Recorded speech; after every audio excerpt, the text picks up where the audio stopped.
دوستان نهایت عزیز، میم سر موضوع یاد و بود و یا تجلیل از یک واقعه تاریخی مان که در اینجا یاد و بود ما و شما از مقام شهادت است.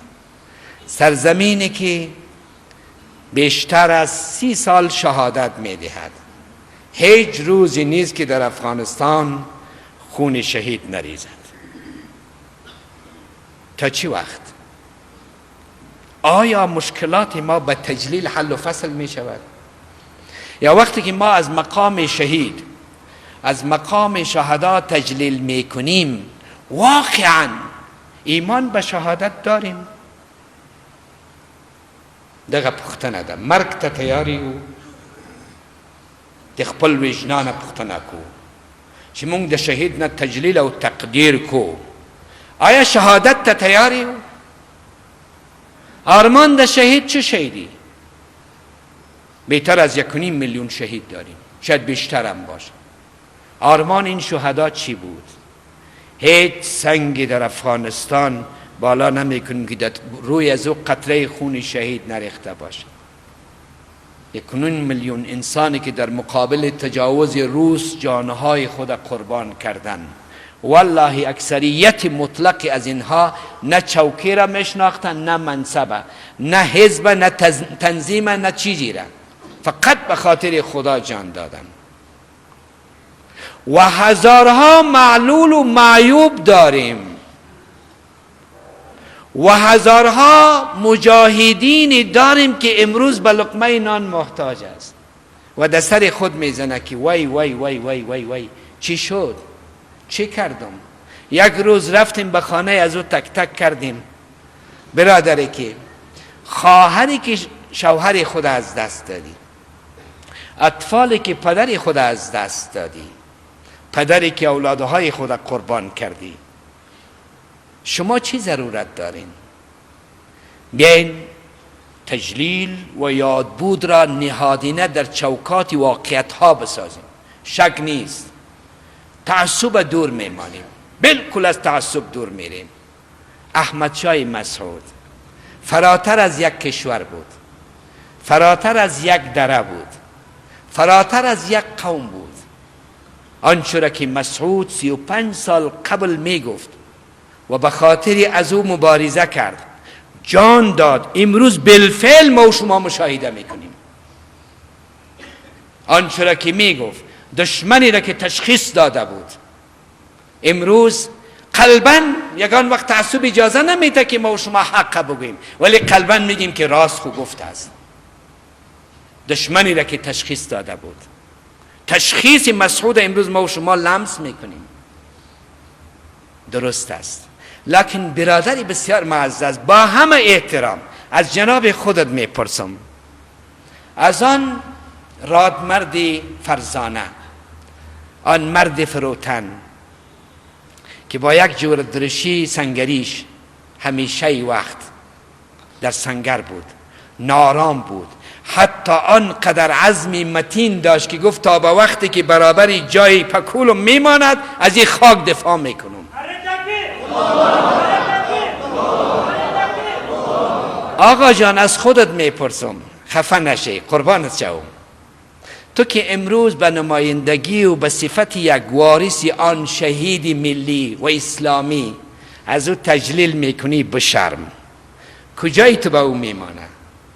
قواره تسعی کن، شکل تا ببین، قصر تا ببین، رفتار تا ببین، کردار تا ببین، غصب تا ببین، ظلم تا ببین، بدبختی تا ببین. از آن فرزانه نباید تجلیل بکنی. تو وارث او نیستی، تو تجارت میکنی به نام آن شخصیتی بزرگ. تو وارث اون شخص نیستی. حتی متاسفانه در اواخر از آدرس این شخصیت بزرگ و این شهید محترم که در قلب همه افغانها، پشتون، تاجک، ازبک، همه افغانها جای داره مسعود، از آدرس این رادمرد و این مرد سنگر و مومن و متدینی با خدا کسانی برآمدن که خود مشاور و خود یاری احمد شاه مسعود معرفی کرده در مقابل علما قرار گرفتن، در مقابل دین قرار گرفتن، دین ستیز، سیکولر، لایک، چیزی که مکتب مسعود از او ایبا می ورزد. مکتب مسعود دیگر مکتب است. یک جا بلند منزل از مسعود نشان بتین، یک بلند منزل از مسعود نشان بتین، یک قصر آسمان خراش از مسعود نشان بتین. با دختر یک فقیر و یک مجاهد فقیر و بادیگارد خود ازدواج میکند.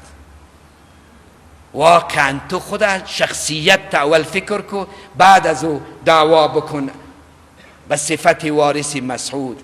وارث مسعود آن مجاهدین سربکف و مظلومی هستند که امروز به لقمه نان محتاج هستند.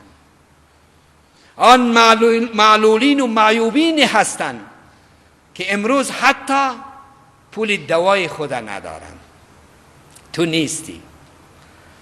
ما به تایید فرزند رشید مسعود که واقعا امیدوار هستیم که این مکتب تعقیب بکند، به تایید گفته های این فرزند ارجمندی که مسعود شهید نشد تا مردم کشته شود.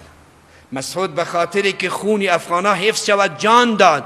تو به خاطر شادیانه گوله را در سینه بچه افغان فعل میکنی و نامش میمانی تجلیل از شهادت مسعود. این شادیانه است و یا ماتم، این شادیانه است و یا یاد و بود. کجایی تو با مسعود میمانه که تو قدرت نمایی میکنی، بالای مردمی مظلوم و بیچاره تاخت و تاز میکنی؟ ز قسم به ذات خدا اگر مسعود فرزانه زنده می بود، این گوله‌ای که در مقابل بچه مسلمان زدی و او را به اصطلاح شهید ساختی، در مقابل ازی کلشینکوف در سینه خالی میکرد.